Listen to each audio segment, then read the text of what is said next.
2024년도 1월 14일 주일이면서 오늘은 주연절 두 번째 주일입니다. 우리 하나님 아버지 앞에 우리 함께 우리 사도신경 고백함으로 주일 예배를 하나님께 올려드리겠습니다.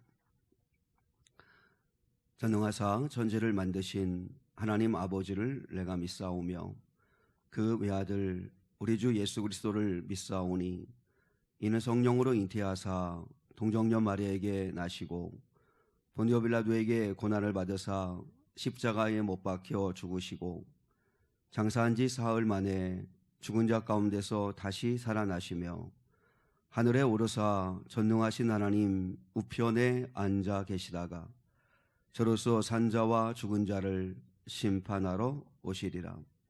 성령을 믿사오며 거룩한 공예와 성도가 서로 교통하는 것과 죄를 사하여 주시는 것과 몸이 다히 사는 것과 영원히 사는 것을 믿사옵나이다. 아멘.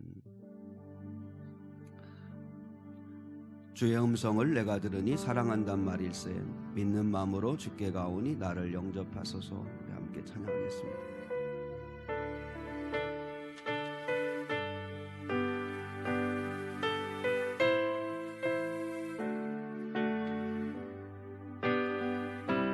주의 음성을 내가 들으니 사랑한단 말일세 믿는 마음으로 주께 가오니 나를 영접하소서. 내가 십자가 앞에 더 가까이 가오니 그새 주의 흘린 고백 비로소 나를 정케 하소서. 주여 넓으신 은혜 베푸사 나를 받아주시고 나의 품은 뜻 주의 뜻같이 되게 하여 주소서. 내가 매일 십자가 앞에 더 가까이 가오니 그새 주의 흘린 고백 비로소 나를 정케 하소서. 주의 보좌로 나아갈 때에 어찌 아니 기쁠까. 주의 얼굴을 항상 배우니 더욱 친근합니다. 내가 매일 십자가 앞에 더 가까이 가오니 그새 주의 흘린 고백 비로소 나를 정케 하소서. 우리 구주의 넓은 사랑을 증량할 자 없으며 주가 주시는 참된 기쁨도 헤아릴 수 없도다. 내가 매일 십자가 앞에 더 가까이 가오니 그새 주의 흘린 고백 비로소 나를 정케 하소서. 아멘.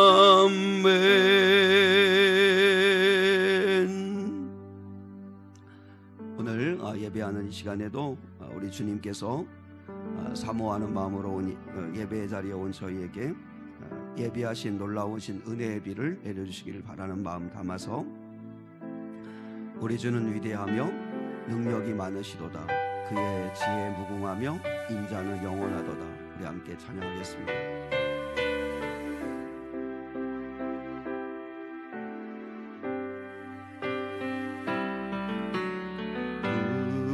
우리 주는 위대하며 능력이 많으시도다. 그의 기에 무궁하며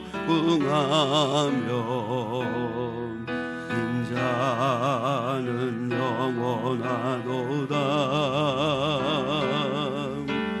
상한 자들 고치시며 상처를 싸매시도다. 별들의 수를 세시며 임금을 붙이셨도다. 그가 구름으로 하늘을 덮으시며 땅을 위하여 비 준비하시니 예루살렘아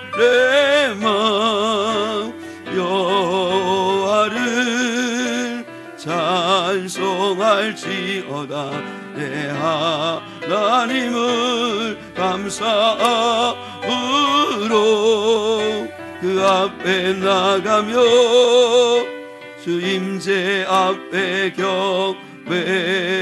상한 자들 고치시며 상한 자들 고치시며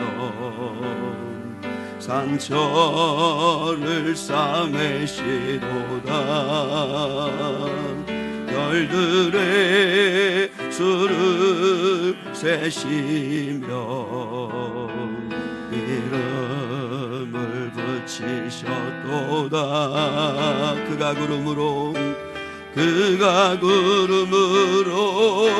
하늘을 덮으시며 땅을 위하여 비 준비하시니 예루살렘아 여호와를 찬송할지어다. 내 하나님을 감사함으로 그 앞에 나가며 주 임재 앞에 경배해. 예루살렘아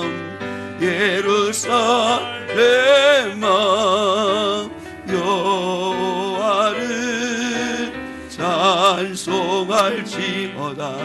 내 하나님을 감사함으로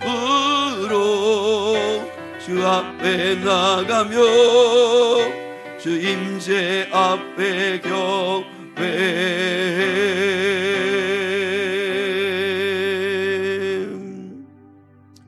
이 시간 예배를 위해서 우리 김미정 권사님께서 기도 인도해 주시겠습니다.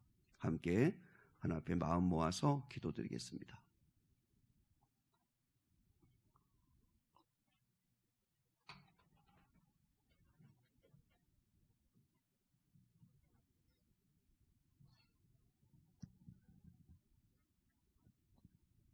만물의 창조자 통치자이시며 심판자이신 아버지 하나님, 아버지의 자녀로 택해주시고 불러주셔서 한자리에 모여 이렇게 예배드릴 수 있도록 해주셔서 감사합니다.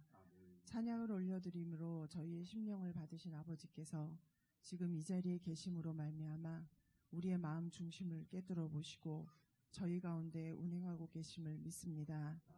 연약하고 미숙하며 완악하고 어리석은 우리의 믿음을 불쌍히 여겨주시고 죄악된 삶을 예수님의 이름으로 용서하시며 아버지의 자녀된 의를 회복시켜 주셔서 오늘의 예배를 통해 한 주간을 살아갈 영적인 힘과 능력을 얻게 하옵소서. 열국의 통치자이신 아버지, 전쟁과 지진, 기아와 가난, 그리고 독재 정권으로 고통받는 땅에 은혜를 베푸시옵소서. 위정자들의 심령에 하나님을 두려워하는 영을 강권적으로 부어 주옵소서. 고통받는 상황에 놓인 저들을 불쌍히 여겨주시고 저들을 향한 도움과 섬김의 손길에 힘을 더하시고 살펴주옵소서. 전쟁이 하루속히 종식되기를 기도합니다. 북한의 독재 정권이 무너지고 대한민국이 평화적인 통일을 이루는 날이 속히 올 수 있도록 도와주옵소서. 믿음의 공동체인 우리의 가정과 교회를 위해 기도합니다. 가정의 온전한 복음화를 위해 믿음으로 살아내는 우리가 되기를 소망합니다. 우리의 믿음이 도전받는 선택의 순간마다 아버지 하나님을 실망시켜드리는 선택을 하지 않도록 품은 말씀을 갖게 하시고 말씀대로 살아내는 믿음을 주옵소서. 서로를 격려해주고 건면하고 조언해주면서 바른 믿음의 길을 갈 수 있도록 도와서 거룩한 믿음으로 하나 되는 지체들의 가정이 되게 하옵소서. 교회 공동체의 건강한 모습이 어떠해야 하는지를 말씀을 통해 깊이 있게 배워가며 분별할 수 있는 지혜를 구합니다. 우리 모든 지체에게 사랑과 말씀의 지혜를 겸하여 주셔서 따뜻하게 배려하고 정직하게 소통하게 하시며 지혜롭게 권면하는 아름다운 공동체가 되기를 소망합니다. 한 해 동안 목장 예배를 통한 말씀과 교제의 은혜가 넘쳐나기를 기도합니다. 시간이 흐를수록 지체 간 교제의 깊이를 더하시고 지체의 영과 육의 삶에 관심을 가지고 더 많은 시간 중보 기도의 자리로 나아가는 복되고 거룩한 자리가 되게 하옵소서. 아버지 사랑하는 지체들을 위해 기도합니다. 노현자 권사님과 함께하고 계심을 믿습니다. 저희는 지금 권사님을 통해 하나님께서 일하고 계신 기적을 보고 있습니다. 감사하고 또 감사하며 우리의 기도를 들으시기에 기뻐합니다. 아버지 권사님을 회복시켜 주옵소서. 그리고 그 가정의 구원을 이루어 주옵소서. 저희들 한마음으로 기도하오니 노 권사님과 그 가정에 아버지의 선하시고 거룩하신 뜻을 이루어 주실 것을 믿습니다. 암 수술 후 회복 가운데 있는 신주섭 집사님의 건강을 회복시켜 주셔서 그 가정이 강건한 모습으로 지금처럼 예배의 삶을 살아갈 수 있도록 도와주옵소서. 어머니를 하늘나라로 보내시고 예배 자리에 함께하고 계신 최선주 집사님의 마음을 위로하시고 어머니가 남기고 가신 삶의 유산을 따라 강건하고 믿음 안에서 살아가는 가정을 위해서 늘 기도 자리를 지키는 집사님이 되실 수 있도록 아버지 함께하여 주시옵소서. 이 시대를 살아가고 있는 우리의 자녀들을 불쌍히 여겨 주옵소서. 아버지께서 말씀하신 그대로 되어져 가고 있는 시대의 문화와 풍조를 바라보며 참으로 두렵고 떨리는 마음으로 자녀를 위해 기도하오니 예수님의 십자가 사랑을 자녀들의 심령에 각인시켜 주옵소서. 그 사랑이 영과 혼과 관절과 골수를 찔러 쪼개지 않고서는 이 시대는커녕 다가올 환난의 때를 이겨낼 도리가 없음을 알기에 너무나 간절하게 예수님 사랑을 알고 그 사랑을 심령에 품은 자녀로 거듭나기만을 기도하고 또 기도합니다. 아버지 불쌍히 여겨주셔서 이 간절한 기도에 응답해 주옵소서. 두 분 목사님들을 위해 기도합니다. 풍성한 은혜를 덧입은 말씀을 선포하실 수 있도록 말씀을 준비하시고 묵상하실 때마다 현존하시는 하나님의 동행을 체험하는 통찰력을 부어주시고 맡겨주신 양들을 향한 사랑으로 목회하는 두 분 목회자가 될 수 있도록 도와주옵소서.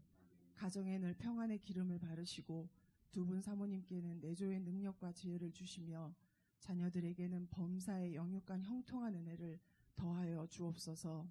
이 시간 말씀을 선포하시는 사랑하는 담임 목사님을 강하게 붙드시고 아버지의 말씀만이 대언되어지는 거룩한 예배가 되게 하시며 그 말씀으로 우리는 시험을 이기고 승리하며 상한 마음은 치유되고 위로받는 회복의 은혜가 있게 하옵소서.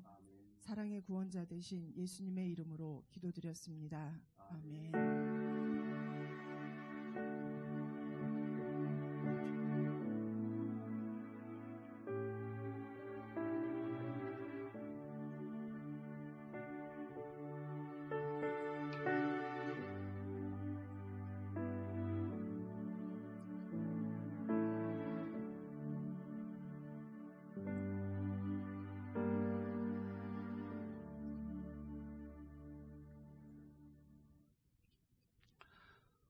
오늘 주일은 주연절 후 두 번째 주일입니다.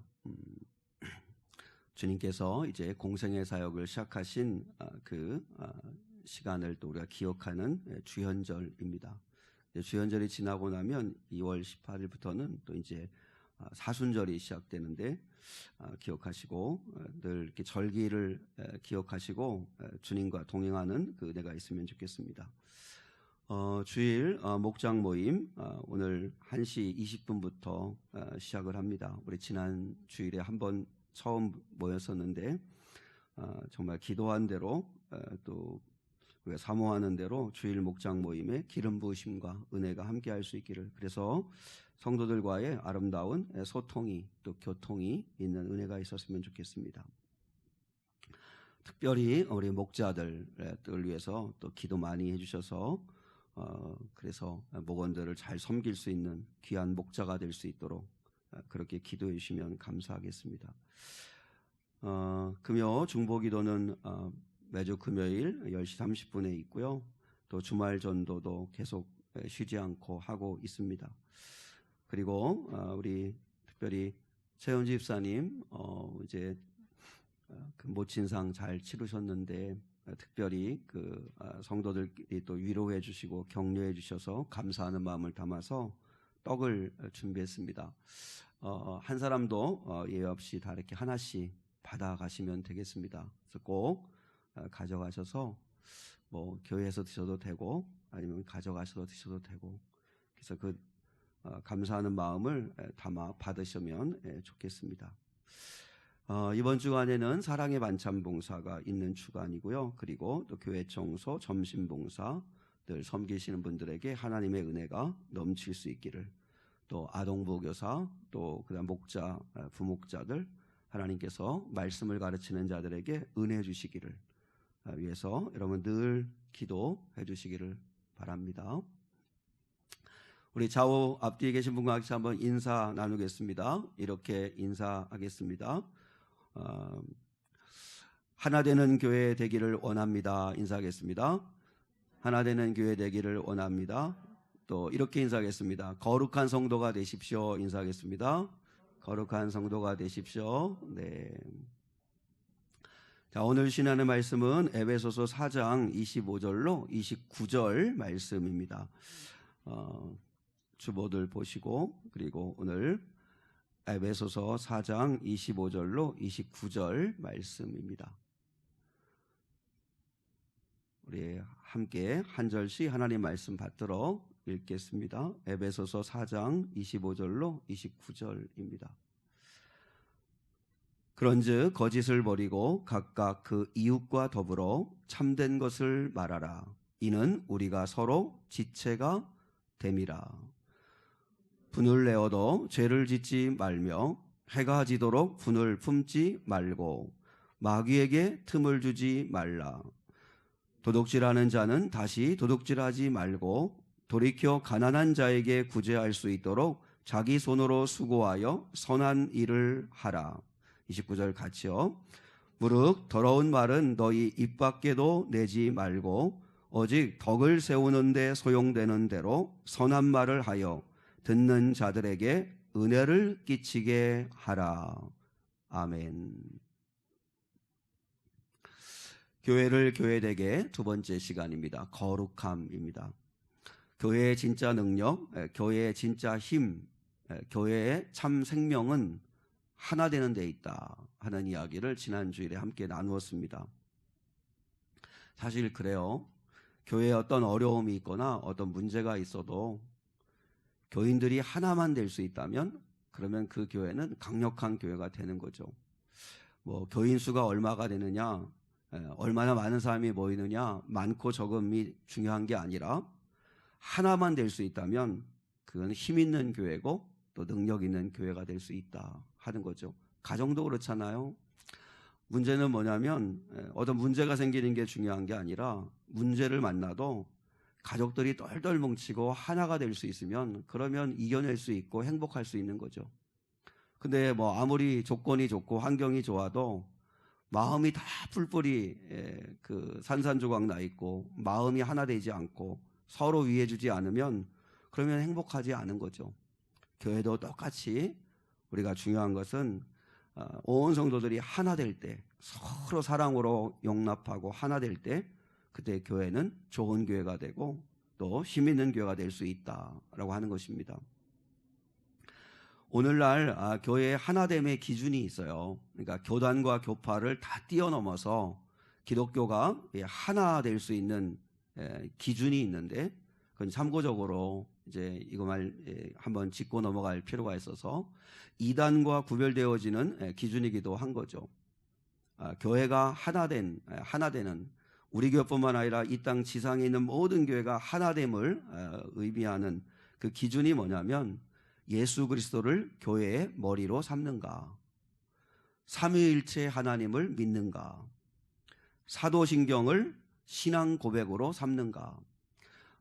이단이 아니지만 침례교단은 사도신경을 고백하지 않아요. 왜냐하면 사도신경은 인간들이 인위적으로 조합해서 만들었다 이렇게 생각하기 때문에, 그 성경 절대주의를 믿기 때문에, 그래서 사도신경도 고백하지 않아요. 그래서 이단으로 오해받을 때가 많기도 한데, 근데 이제 정통 교회, 또 교회가 하나됨을 이야기할 때 사도신경을 신앙 고백으로 고백하나, 그리고 성경을 유일한 하나님의 말씀으로 인정하는가, 그리고 구원의 유일성을 인정하는가, 오직 예수 그리스도 외에는 구원받을 만한 어떤 이름이 없다라고 하는 구원의 유일성을 인정하는가, 이런 것들을 통해서 교회가 하나 되는가, 하나인가 아닌가를 구별할 수 있는 거죠. 이게 이단을 구별할 수 있는 기준이 되는 것도 되죠. 예수 그리스도에 대한 신앙 고백, 삼위일체, 성경에 대한 신앙 고백, 구원의 유일성, 사도신경, 이제 이런 것들이 이제 교회의 하나됨의 기준이 되기도 합니다. 그건 참고적으로 이제 한번 지난주일에 하나됨에 대한 이야기 말씀 나누고 다 나누지 못한 부분이 있어서 결론적으로 이렇게 이야기를 드렸습니다. 이제 오늘 이 시간에는 교회의 가장 큰 능력, 또 교회의 가장 큰 힘, 그것은 거룩함이라는 거죠. 성도들이 거룩한 성도들이 되는 것, 그게 가장 좋은 교회이라는 거죠. 여러분이 미래교회는 어떤 교회가 되기를 원하세요? 큰 교회 되기를 원하세요? 아니면 선교 많이 하는 교회, 구제 많이 하는 교회 되기를 원하세요? 물론 다 필요한 것일 수도 있겠지만, 좋은 것이겠지만, 교회의 제일 우선은 거룩한 교회가 되는 것입니다. 거룩함을 잃어버린 교회는 추합니다. 거룩함을 잃어버린 교회, 아무리 교인들이 많이 모이고 사람이 많이 모여 있어도 거룩함을 잃어버린 교회는 더 이상의 교회는 아니에요. 목사, 장로, 권사들이 거룩하지 않다면 더 이상 그건 교회가 아니에요. 그냥 사람들의 모임일 수밖에 없어요. 예수님을 내 안에 모시고, 그리고 목사나 장로나 교회 지도자들이 거룩할 때, 그때 진정한 교회가 되는 거죠. 그래서 우리가 우리 교회는 어떤 교회가 되기를 바라나, 정말 온 성도들이 사랑으로 하나 되는 교회, 그리고 성도들 각자가 하나님 앞에서 거룩한 성도가 되는 것, 그것을 위해서 여러분이 꼭 기도할 때마다 그게 기도의 제목이 될 수 있기를 주님의 이름으로 축복합니다. 그러면 왜 하나님은 우리에게 거룩하라고 말씀하시나? 오늘 성경에 보면 첫 번째는 하나님의 명령입니다. 하나님의 명령, 레위기 19장 2절입니다. 같이 한번 보시겠습니다. 시작. 너는 이스라엘 자손의 온 회중에게 말하여 이르라. 너희는 거룩하라. 이는 나 여호와 너희 하나님이 거룩함이니라. 하나님이 말씀하셔서 너희는 거룩하라 명령하세요. 하나님의 명령이에요. 명령. 이거는 해도 되고 안 해도 되고 하는 게 아니라 반드시 해야 되는 명령인데, 그 명령의 그 이유가 뭐냐면, 너희는 거룩하라. 왜냐하면 너희 하나님 여호와 내가 거룩하기 때문이다. 우리 하나님이 거룩하신 분이시기 때문에 우리가 거룩해야 된다라고 하는 것이죠. 그리고 두 번째는 예수님의 간절한 기도이며 소원이기 때문입니다. 요한복음 17장 15절로 17절 같이 한번 읽겠습니다. 요한복음 17장 15절로 17절 시작. 내가 비옵는 것은 그들을 세상에 데려가시기를 위함이 아니요 다만 악에 빠지지 않게 보존하시기를 위함이니이다. 내가 세상에 속하지 아니함 같이 그들도 세상에 속하지 아니하였사옵나이다. 그들을 진리로 거룩하게 하옵소서. 아버지의 말씀은 진리니이다. 예수님께서 마지막 대해상적인 기도를 드리실 때 요한복음 17장의 기도의 큰 주제 토픽은 첫 번째는 하나 되게 해달라는 기도였고, 주님의 또 하나의 기도는 이제 내가 이들을 세상에서 천국으로 데려가는 게 목적이 아니라 이들을 세상에 그대로 두어 이들이 세상 속에서 진리로 거룩한 자들로 살아갈 수 있게 해 주십시오. 그게 예수님의 소원이었고 기도의 제목이었습니다. 물론 우리가 하나님의 나라에 빨리 가는 게, 또 바울도 이렇게 보면 천국에 늘 가고 싶어 했어요. 또 우리도 천국을 사모하는 천국 신앙이 회복돼야 돼요. 반드시 우리는 돌아갈 곳이 있고 가야 할 곳이 있다는 걸 우리는 믿어야 돼요. 그럼에도 불구하고 이 땅에 사는 동안에 그저 이 땅이 너무 살기 힘들고 너무 살기 싫으니까 그저 도피처처럼 난 빨리 천국 가고 싶다, 그렇게만 생각하면 안 되고, 우리가 그러면 이 땅에 사는 동안의 사명이 뭐냐? 예수님이 기도해 줬잖아요. 진리로 저들을 거룩하게 하옵소서. 진리를 가지고 이 땅에서 거룩한 삶을 살다가 하나님께서 오라 하실 때 오라. 그게 아버지의, 우리 주님의 기도 제목이고 사명이죠. 그러니까 우리가 사는 동안에 열심히 진리로 거룩하게, 아버지의 말씀은 진리니까 그 말씀 붙들고 거룩한 삶을 살다가 주 앞에 가야 되는 거예요. 지금이 사실 우리는 기회예요, 기회. 주님 앞에 설 수 있는, 준비할 수 있는 기회. 여기서 준비되지 않고 거룩한 삶을 살지 아니하면 우리가 하나님 아버지 앞에 온전하게 설 수 없고 또 심판 앞에 쓸 수밖에 없다는 거죠. 세 번째, 우리들이 거룩해야 되는 이유가 뭐냐면 우리 몸이 거룩한 성전이기 때문에 거룩해야 된다. 자, 고린도전서 3장 16절로 17절입니다. 같이요, 시작. 너희는 너희가 하나님의 성전인 것과 하나님의 성령이 너희 안에 계시는 것을 알지 못하느냐? 누구든지 하나님의 성전을 더럽히면 하나님이 그 사람을 멸하시리라. 하나님의 성전은 거룩하니 너희도 그러하니라. 많은 사람들이 그렇게 하죠. 뭐 술 먹지 마라, 담배 피우지 마라, 이런 거 성경에 없지 않습니까? 물론 술 먹고 담배 피는 게 구원의 문제는 아닙니다. 구원과 직결되는 문제는 아닌데, 근데 오늘 말씀을 보면 우리의 몸이 하나님의 성전이래요. 그러니까 우리의 몸이 하나님의 성전이고 성령이 우리 안에 계신다는데, 믿는 사람은. 근데 하나님의 성전인 우리의 몸이 해로운 것을 먹고 마시고 해서는 안 된다는 차원에서 우리가 그렇게 하면 안 된다는 거죠. 우리의 몸이 하나님의 성전인 것을 잊지 마라. 그리고 하나님의 성전을 더럽히는 자는 하나님이 그 사람을 멸하시리라. 얼마나 무섭게 말씀하시는지 몰라요. 하나님의 성전은 거룩하니 너희도 그러하리라. 근데 오늘날의 성전은 이 건물도 아니고 다른 게 아니라 바로 예수님을 내 안에 모신 저와 여러분입니다. 우리 몸이 하나님의 성전이고 우리 안에 성령이 와 계시다, 이 사실을 잊지 말고, 그래서 하나님의 성전은 거룩하니 내 몸을 거룩하게 지켜야지 하는 마음에 거룩한 싸움을 싸워가야 한다는 거예요. 그래서 우리가 젊은이든 뭐 나이가 있든 상관없이 우리의 몸이 거룩한 하나님의 성전이다, 이거 잊지 말아야 된다는 것입니다. 그러면 거룩하다는 게 뭘까? 거룩하다는 뜻이 뭘까? 이 거룩함의 바른 의미가 뭘까? 거룩하다라고 하는 것을 이해하려면 성경에서 너희가 거룩하라 하면 내 스스로 노력해서 내 스스로 실력을 쌓아서 거룩해질 수 있는 게 절대 아닙니다. 거룩은 반드시 주님과의 관계 속에서 이해가 돼야만 거룩을 알 수 있습니다. 그러니까 주님과 관계뿐만 아니라 이 거룩하다라는 것을 이해하시려면 관계 속에서 이해해야 돼요. 부부간에 거룩하라는 게 뭐예요? 부부간에 거룩하라는 건 부부간에 서로 신의를 지키고 의리를 지키고 정절을 지키라는 거죠. 항상 거룩함은 관계 속에서 이루어지는 거예요. 근데 성경은 이 거룩하다는 말을 다른 말로 뭐라고 했냐면 온전하라, 이렇게 말해요. 온전하라. 온전하라는 말과 비슷한 말이 완전하라는 말인데, 완전하다는 말과 온전하다는 말은 조금 달라요.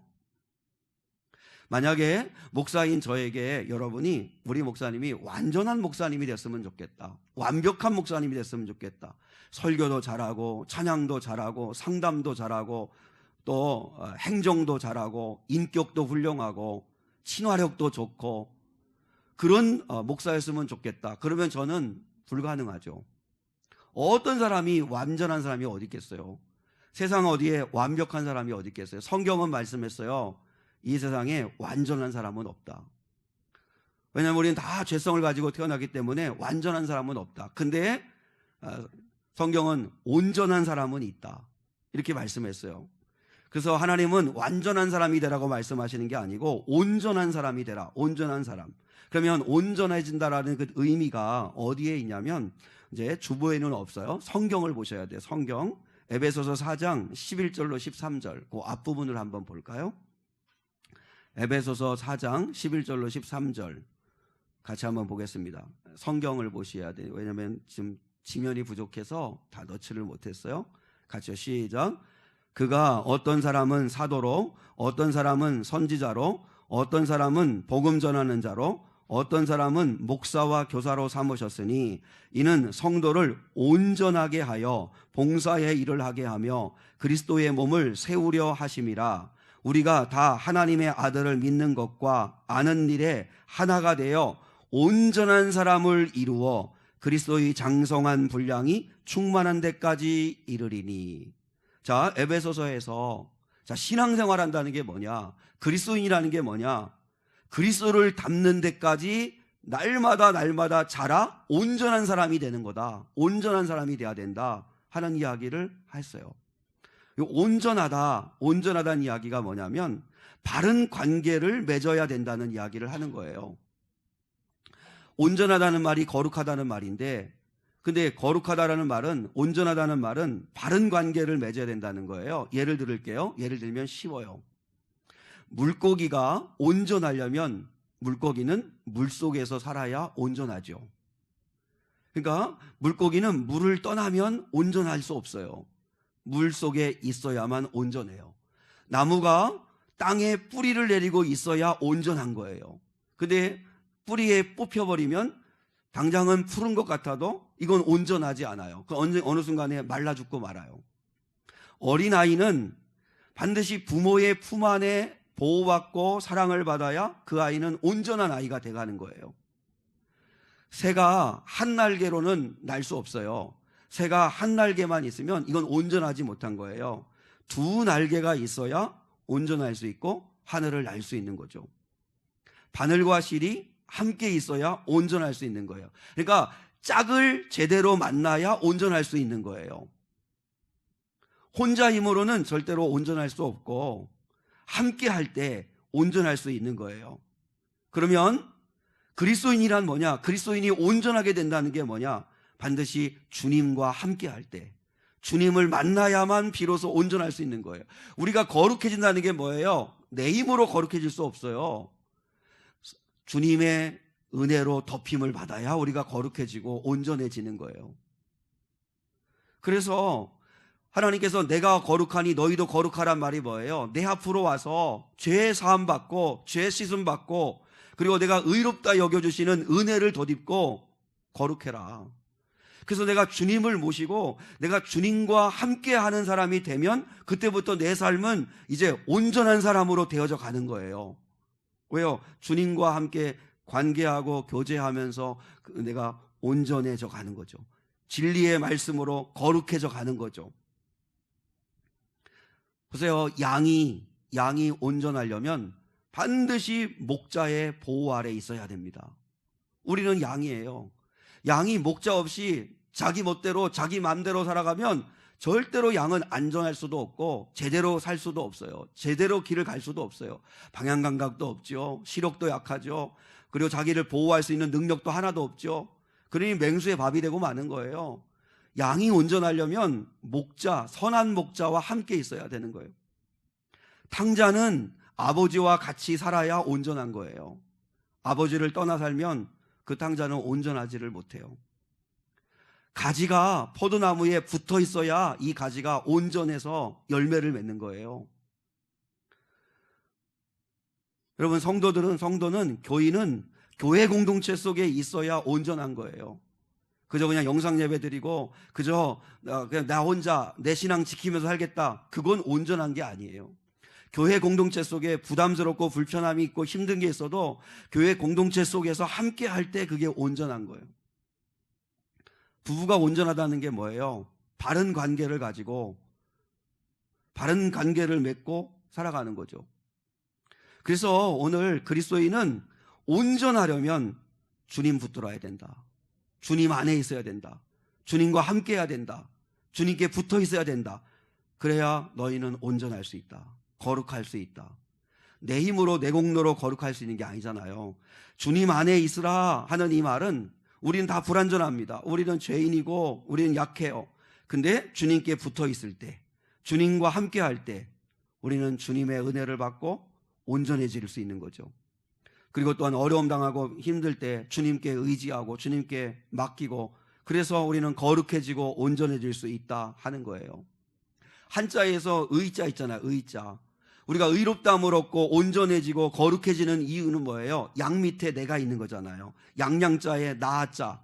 그래서 양 밑에 내가 있을 때 의로워지고 온전해질 수 있는 것처럼 우리가 예수 떠나서는 온전해질 수 없다. 그래서 하나님이 나는 너희가 진리로 거룩하길 원한다, 너희가 거룩하길 바란다 라고 하는 이야기는, 여러분, 하나님의 자녀로 그저 스스로의 힘으로 내 노력으로 내 실력으로 의롭다고 하고 그리고 온전해지고 거룩해지려고 하는 게 아니라 예수님으로 인해 예수 안에서 예수님과 함께 날마다 거룩해져라, 날마다 주님과 함께 해라. 그게 바로 온전해지고 그리고 주님과 함께 거룩한 삶을 살아가는 것이다 라고 하는 것입니다. 오늘 사도 바울을 통해서 주님께서 너희가 주 안에 있는 주님과 함께하는 너희들은 이 거룩한 삶을 살아야 되는데, 우리가 오늘 읽은 25절로 29절 보면 성도의 거룩한 삶은 절대로 어려운 내용이 하나도 없습니다. 다 아는 이야기입니다. 늘 들었던 이야기입니다. 그러니까 하나님께서 너희가 주님과 함께하는 자가 거룩한 삶을 살아갈 때 그 거룩한 삶은 뜬구름 잡는 이야기가 아닙니다. 무슨 추상적인 이야기도 아니고 보도 듣도 못한 이야기가 아니고 늘 알았던 아주 구체적이고 실제적인 삶을 살아가라는 거예요. 그 속에서 주님을 모신 자로, 주님을 내 안에 모신 자로, 주님과 함께 동행하는 사람으로 어디에서 있든지 너희는 거룩한 삶을 살아라. 그러면 이제 오늘 예배드리고 여러분이 이제 목장 모임도 하고 다 이제 가정으로 갈 테고 또 이제 한 주간 동안 직장 생활할 테고 또 사람을 만날 텐데, 어디든지 주님과 함께 동행하는 사람으로 거기서 거룩한 일상의 삶을 살아내라는 거예요. 그래서 거룩한 삶을 살아야 되는데, 그 거룩한 삶이라는 게 우리가 다 알고 있는 이야기인데 오늘 이 시간에는 간단하게 세 가지를 생각하겠습니다. 첫 번째는 피 흘리기까지 거짓말과 싸우라는 것입니다. 한번 따라해 볼까요? 피 흘리기까지 거짓과 싸우라. 거짓과 싸우라. 자, 25절 보겠습니다. 오늘 본문 25절 시작. 그런즉 거짓을 버리고 각각 그 이웃과 더불어 참된 것을 말하라. 이는 우리가 서로 지체가 됨이라. 기도 많이 한다는 장로님, 방언으로 신령한 방언으로 기도한다는 권사님, 거룩한 하나님의 말씀을 전한다는 목사님들이 왜 그렇게 거짓말을 잘할까요? 여러분, 거짓의 정체가 뭐예요? 거짓의 정체는 요한복음 8장 44절에 있는데 마귀로부터 온 거예요. 마귀로부터. 자, 우리 주보에 한번 보시겠습니다. 시작.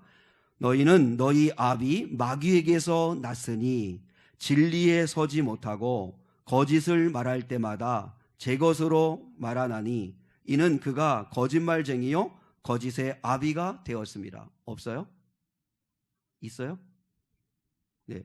8장 44절에 보면 이 이제 예수님을 믿지 않고 불신하고 배역하는 사람들에게 이야기하는데, 너희는, 예수님을 거부하는 사람들을 말하여, 너희는 너희 아비 마귀에게서 났다.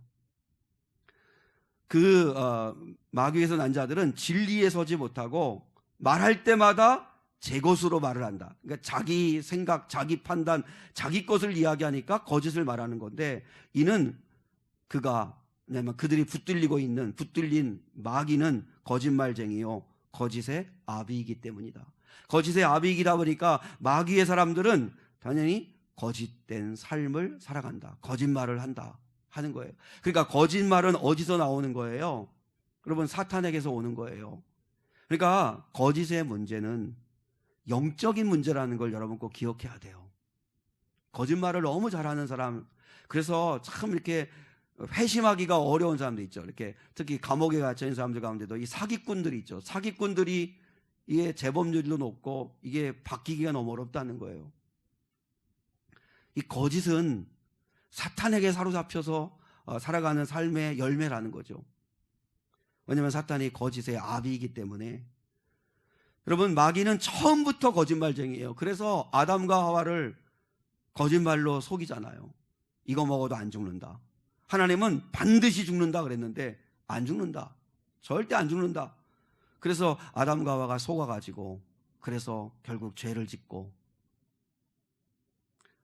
여러분, 우리가 이 땅을 살아가면서 절대로 이 마귀에게 속으면 안 되는데, 그래서 정말 각자의 자리에서 진실한 삶을 살기 위한 몸부림이 있어야 합니다. 목사가 거짓에 빠지기 제일 쉬운 것 같아요. 목사가 제일 거짓에 빠지기 쉬운 것 같아요. 교회 돈에 정직하려고 애를 써야 되죠. 교회 돈에 정직하려고 애를 쓰고 노력해야만 하고, 그리고 저는 늘 그런 생각을 하고 있어요. 이렇게 교회 일을 할 때 제 지론은 뭐냐면, 내가 하지도 않으면서 교인들한테 하라고 하지는 말자. 그런 지론입니다. 나는 하지 않으면서 교인들한테 하라 이렇게 말하지 말자. 그러려면 나부터 진실하게 살아야 됩니다. 나는 하지도 않으면서 교인들한테 하라고 할 수는 없으니까. 교회 일도 마찬가지. 전도하자, 기도하자, 뭐 이런 것도 마찬가지고, 물론 설교한 대로 100%는 우리가 살 수 없어요. 그래서 그대로 이 말씀대로 한번 살아보십시다. 이렇게 설교하는 것도 있지만, 할 수만 있으면 내가 하지도 않는 걸 성도들한테 하라고 하지는 말자. 그래서 나부터 하려고 하는 거죠. 생명책을 쓰자 그러면 나도 쓰고 똑같이 그렇게 해보려고 하는 거죠. 설교할 때 그 거짓말을 할 수 있는 유혹이 많은 것 같아요. 왜냐하면 이 과장이 자꾸 되거든요. 과장을 자꾸 해요. 그러니까 뻥 튀기지 말아야 되는데 자꾸 이렇게 뻥을 튀기려고 하는 경우가 있고, 감동을 주려고 극적으로 만들려고 하는 때가 있어요. 예화 같은 것들을 할 때도 숫자도 정확하게 인용을 해야 되고 하는데, 또 그런 부분들을 또 애매모호하게 인용할 때도 있을 수 있고, 그래서 정말 매 순간순간마다 진실해 하려고, 또 정직하게, 그리고 누구에게 어떤 책이나 어떤 내용에서 옮겨왔으면 그러면 그 옮겨왔다고 솔직하게 밝히고, 아무튼 그렇게 해서 설교 부분이나 모든 면에 있어서 정직하고 진실하게 하려고 몸부림을 쳐야 돼요. 여러분, 성도는 피 흘리기까지 거짓과 싸워야 합니다. 너무 쉽게 이렇게 우리가 그저 말 얼버무리고 그저 적당히 덮어버리고 거짓에 짝하는 일은 우리가 하면 안 됩니다. 그래서 성도들은 분리수거 하나를 하더라도 정직하게 하시고, 그리고 또 남에게 뭐 차를 긁었으면 정직하게 알려서 또 보상을 해야 되고, 약속했으면 정직하게 지키고. 우리가 너무 약속한 것들을 너무나 우습게 여길 때가 얼마나 많아요. 특히 하나님과 약속한 것들도 우리가 쉽게 저버릴 때가 많은데, 하나님 아버지 앞에서 피 흘리기까지 거짓과 싸워야 된다. 왜 거짓말이 그렇게 심각하냐면 구원의 문제와 직결되기 때문입니다. 여러분, 성경에 곳곳에 거짓말하는 자는 절대로 하나님의 나라에 들어갈 수 없다고 그랬습니다. 오늘은 하나만 인용했는데, 자, 시편 15편 1절로 2절 한번 보시겠습니다. 자, 주보에 있는데 같이 한번 읽겠습니다. 시작. 여호와여, 주의 장막에 머무를 자 누구 오며 주의 성산에 사는 자가 누구 오리까? 정직하게 행하며 공의를 실천하며 그의 마음에 진실을 말하며. 여러분, 주의 성산에 설 자, 주의 장막에 머무를 자, 이건 구원받을 자를 말해요. 하나님의 나라에 이를 자가 누구냐? 정직하게 행하며. 우리가 정직하지 못할 때가 있어요. 그러면 마음이 찔려서 회개하고 그걸 바로 잡고 그렇게 해야 돼요. 정직하지 않고 거짓말을 했는데도 전혀 양심의 가책이 없고 불편하지 않다, 갈등이 안 생긴다, 그러면 우리의 영이 잘못된 거예요. 정직하게 행하고 공의를 실천하고 그의 마음에 진실을 말하며. 우리가 피 흘리기까지 거짓과 싸워야 돼요. 그래서 작은 거 하나에서부터 큰 것까지 모든 일에 있어서 진실하기를, 정말 정직하게 살아보려고 우리가 노력하고 애를 써야 한다는 거죠. 거룩한 삶을 사는 거, 거짓을 버려라. 거짓된 것을 버려라. 우리 삶 가운데 혹시 거짓된 거 있으면 그걸 반드시 버려내라, 이렇게 말씀하세요. 이거 뭐 모르는 거 아니잖아요. 뭐 이건 안 믿는 사람들도 다 하는 이야기인데, 믿는 사람은 더더욱이나 그런 본을 보여야 한다 하는 말씀을 하시는 거죠. 자, 두 번째는 따라하겠습니다. 해가 지기 전에 풀어야 합니다. 시작.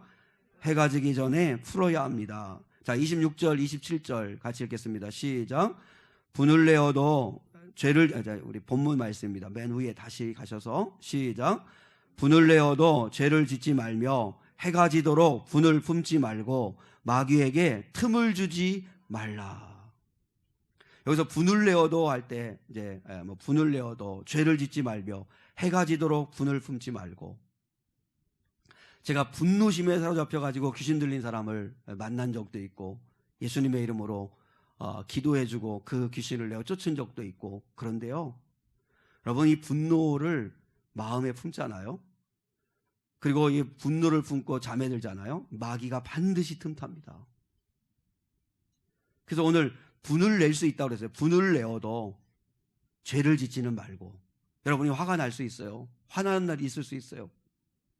근데 그 화를 낼 때도 죄 짓지 말며. 그리고 두 번째는 해가 지도록 분을 품지 말고 빨리 풀어라. 빨리 풀어내라. 나는 그러지 못해서 나는 3일, 일주일은 가. 그거 여러분, 하나님 말씀 어기되는 겁니다. 그게 자랑이 아니에요. 하나님의 말씀 안 듣는 거지. 하나님의 말씀에 분을 낼 수 있다. 그런데 죄 짓지 말고, 그리고 그걸 해가 지도록 품지 마라. 오래 품고 있지 마라. 왜인지 아세요? 마귀가 반드시 틈을 타요. 자, 품는다고 했잖아요. 분을 품는다. 품는다라고 하는 거에는 반드시 결과가 나타나게 돼 있어요. 예를 들면 닭이 알을 품으면 거기서 뭐가 나와요? 병아리가 나오잖아요. 품는다는 건 반드시 결과가 나온다는 거예요. 분을 품으면 반드시 마귀가 틈을 타서 죄를 짓게 되어 있어요. 그래서 품으면 안 된다는 거예요. 여러분, 닭이 계란을 안 품으면 그냥 맛있는 그냥 달걀이잖아요. 근데 그걸 품으면 거기서 병아리가 나와요. 우리가 욕심을 품으면 죄가 나오게 돼 있어요. 그 죄가 자라서 사망에 이르게 되는 거예요. 음욕을 품으면 반드시 우리의 눈빛과 우리의 말, 우리의 행동에서 음행한 행동과 말이 나와요. 품으면 나오게 돼 있어요. 반드시. 알을 품으면 병아리가 나오듯이 품으면 나와요. 분노를 품으면 반드시 죄가 나오게 돼 있어요. 그래서 분을 낼 수 있다.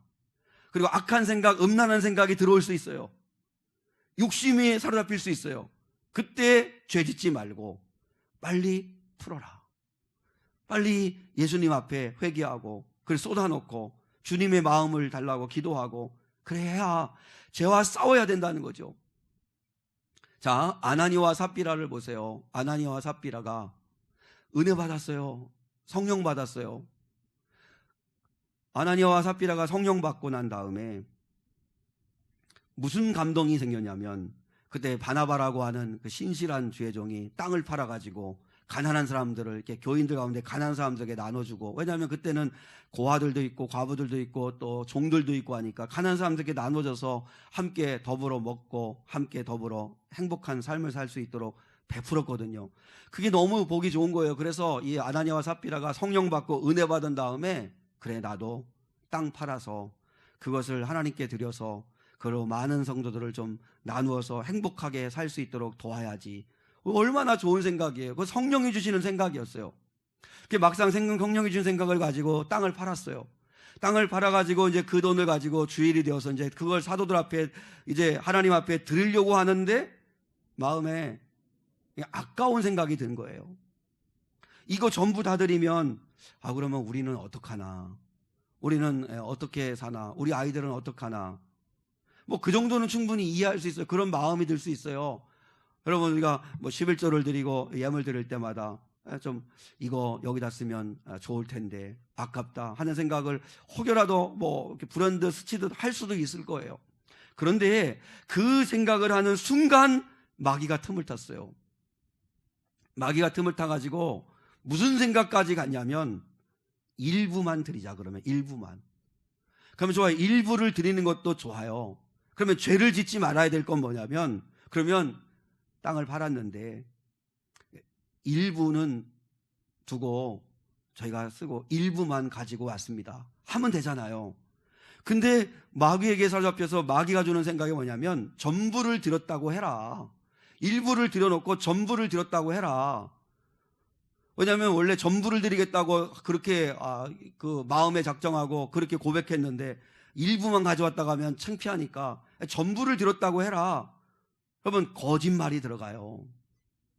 그래서 베드로 앞에 그걸 전부를 드린 것처럼 갖다 드렸어요. 그래서 성령을 속인 죄로 하나님이 그의 생명들을 거둬가시는 심판을 하세요.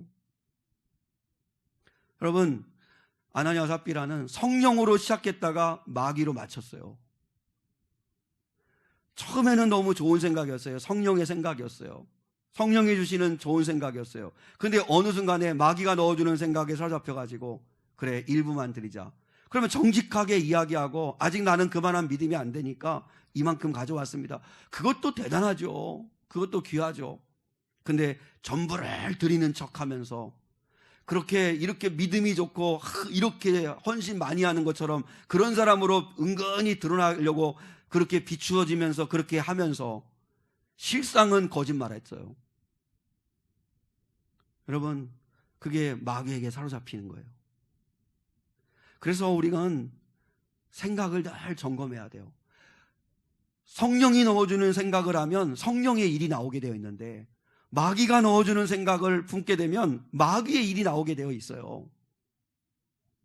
그래서 늘 마음의 문단속을 잘 하고 이게 성령의 생각인지 마귀가 넣어주는 생각인지를 분별해야 돼요. 그 중국에 가면은 만리장성 있잖아요. 그 만리장성은 참 불가사의한 건축물이라는데 이 높이가 9m, 폭이 5m, 길이가 3,000km라고 합니다. 그러니 그 달에서도 이렇게 관측이 될 수 있을 만큼 보일 만큼 불가사의한 건축물이 이 중국의 만리장성이에요. 그걸 3,000km를 그 성을 쌓았다니까 얼마나 대단해요. 근데 만리장성이요 역사적으로 3번 뚫려요. 그렇게 요새이고 난공불락인 그 성인데 이 성이 3번 뚫려요. 성벽이 약해서 뚫린 게 아니고 성 문지기가 뇌물을 받고 문을 열어줘가지고 3번을 뚫리는 적이 있어요. 여러분 그런 것처럼 아무리 성을 내가 9m, 5m, 3,000km를 겹겹이 쌓아놨어도 마음의 문 하나를 지키지 못하면 그러면 마귀가 주는 생각 그냥 들여넣어 놓으면 우리는 반드시 죄를 짓고 마귀의 일을 하게 된다는 거예요. 그래서 오늘 말씀했어요. 부정한 것을 품지 마라. 부정한 것을 품지 마라. 더러운 것, 부정한 것, 분노, 또 어떤 미움, 음욕, 거짓된 생각 이런 것들을 품지 마라. 품더라도 죄짓지 않도록 빨리 그걸 풀어내라. 그러면서 빌립보서에서 사도 바울이 너희 안에 이 마음을 품어라. 그래서 여러분 그럴 때마다 주님의 마음을 주십시오. 주님의 마음을 주십시오. 하고 하나님 앞에 달려가서 기도하고 주님의 은혜를 구하는 저와 여러분 될 수 있기를 간절히 주님의 이름으로 축복합니다. 마지막 3번째는 말하는 습관을 바꿔야 인생이 바뀐다는 것입니다. 자, 29절입니다. 29절 같이요. 시작. 무릇 더러운 말은 너희 입 밖에도 내지 말고 오직 덕을 세우는데 소용되는 대로 선한 말을 하여 듣는 자에게 은혜를 끼치게 하라. 이스라엘 백성들이 광야에서 멸망한 이유가 뭐예요? 그 애굽에서 20세 이상 되어 나왔던 남자들이 광야에서 다 죽은 이유가 뭐예요? 말하는 습관이 잘못됐기 때문이잖아요. 늘 불평, 늘 원망. 불평과 원망하는 이 말하는 습관과 이 태도 때문에 결국 그들은 망하고 말았잖아요. 그럼 우리가 인생을 바꾸려면 반드시 말하는 습관을 바꿔야 합니다. 말하는 습관. 오늘 뭐라고 그랬죠? 3가지를 연습하라고 그랬어요. 첫 번째는 더러운 말은 입 밖에도 내지 말라. 침묵 훈련. 그러니까 더러운 말은 입 밖에도 내지 말라. 이 말을 딱 할 때 이 말이 좋지 않은 말이고 더러운 말이고 하면 입 밖에도 내지 말라. 그리고 두 번째는 덕을 세우는 말을 해라. 덕을 세우는, 공동체에 유익되는 말, 덕을 세우는 말을 해라. 그리고 듣는 사람에게 은혜가 되는 말을 해라. 듣는 사람에게 은혜가 되는 말을 하라. 이렇게 구체적으로 가르쳐 주세요. 주영이가 시험을 잘 봤다고 그러더라고요. 그래가지고 제가 그랬습니다. 잘했다. 가문의 영광이다. 그랬습니다. 물론 엄청나게 잘한 건 아니에요. 잘한 건데 그래도 그렇게 얘기하는 건 뭐냐면 칭찬 듣고 싶어서잖아요. 그런 얘기 있잖아요. 지금은 뭐 초등학교가 시험 잘 안 보는데 어린아이 하나가 산수 100점짜리 시험지를 가지고 막 엄마한테 달려오는 거예요. 엄마 나 산수 100점 맞았어. 산수 100점 맞았어. 그러니까 이 아이는 시험지 들고 뛰어오는 이 아이의 기대는 뭐예요? 칭찬 듣고 싶은 거잖아요. 칭찬. 아, 잘했다. 대단하다. 우리 딸, 우리 아들. 가문의 영광이다. 이렇게 칭찬해 주면 좋잖아요. 근데 엄마가 그렇게 칭찬해 주기를 원했는데 근데 여러분 보통 엄마들이 어떻게 하죠? 이 엄마가 뭐라고 이야기를 했을까요? 이 엄마가 그랬대요. 엄마 나 산수 100점 맞았어. 그랬더니 국어는 참 소치는 거죠. 그죠? 그냥 그거에 대해서 그냥 칭찬해주고 인정해주면 좋잖아요. 국어는 60점 그러면 이게 점수라고 받았어? 이러면서 또 혼내고 그러지 말라는 거죠. 여러분 듣는 사람에게 은혜가 되는 말을 해라. 은혜가 되는 말. 그러니까 우리가 말을 할 때 내 입장에서 말하는 게 아니라 듣는 사람에게 그리고 교회의 덕이 되게 공동체의 덕이 되게 그렇게 말을 해라. 여러분 모든 사람들은 다 칭찬받고 싶고 인정받고 싶어 해요. 남편도 아내도 아이도. 그러면 좀 인정해주고 격려해주고 위로해주는 말을 하세요. 오늘 하루 수고 많았다. 애썼다. 정말 귀하다. 맛있다. 좋다. 늘 이렇게 좀 인정해주는 말을 하면 좋은데 우리는 너무 인색해요. 인정해주는 말을 잘 하지를 못해요. 그러면 오늘 분명히 말했어요. 이거 어려운 거 아니잖아요. 모르는 이야기 아니잖아요. 더러운 말은 입 밖에도 내지 말고 덕을 세우는 말을 하고 그리고 듣는 사람에게 은혜가 되는 말을 해라. 은혜가 되는 말, 힘이 되는 말, 살리는 말, 위로가 되는 말을 해주라 라고 그렇게 오늘 이야기하죠. 이번 한 주간 동안 살아가시면서 우리는 왜 거룩해야 되는가? 거룩한 삶에 대해서는 여러분 뜬구름 잡는 거 아니고 아주 구체적인 겁니다. 한번 이번 한 주간 동안 점검하십시오. 점검하셔서 피 흘리기까지 거짓과 싸우면서 일주일 사십시오. 자꾸 이렇게 적당하게 내가 있어 보이려고 좀 괜찮은 사람처럼 보이려고 포장하고 그러지 말고 그리고 또 무엇보다 마음의 문단속을 좀 잘 하셔서 그래서 좀 거짓된 거를 품더라도 빨리 그걸 풀어버리고 오래 그걸 품고 있지 말고 그리고 은혜되는 말, 살리는 말 그런 말을 좀 하면서 여러분이 그렇게만 사신다면 조금씩 여러분은 온전한 사람이 되고 거룩한 사람이 될 겁니다. 왜 그래야 돼요? 우리가 주님을 모시고 사는 사람이니까 주님과 함께하는 사람이니까 좀 그렇게 살아갈 수 있는 은혜가 저와 여러분에게 있을 수 있기를 축복합니다. 낮엔 해처럼 밤엔 달처럼 그렇게 살 수는 없을까? 욕심도 없이 어두운 세상 비추어 온전히 남을 위해 살듯이 우리가 좀 거룩한 삶, 좀 주님께 영광 돌리는 삶을 한번 좀 살기를 원하는 마음으로 이 찬양 같이 한번 드리겠습니다.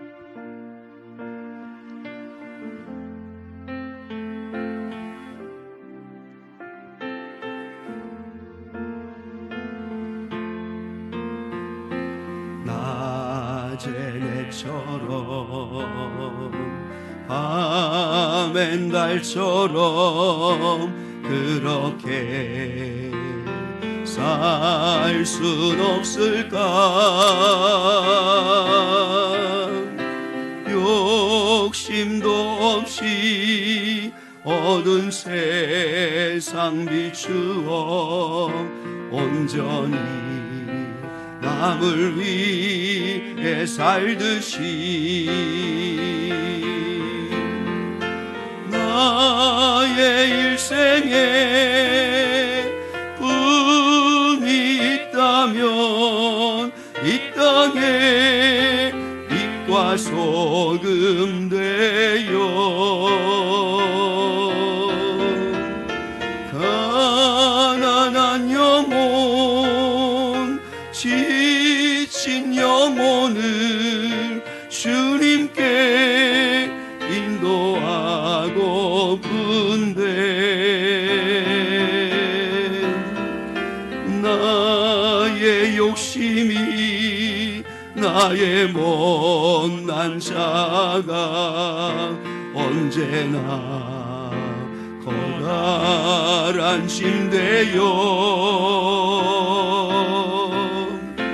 나를 짓눌러 나를 권고케 하니 예수여 나를 도와주소서. 예수님처럼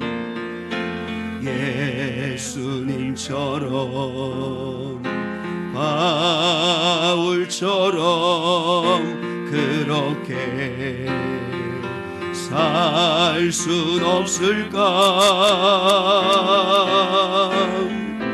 남을 위하여 당신들의 온몸을 온전히 버리셨던 것처럼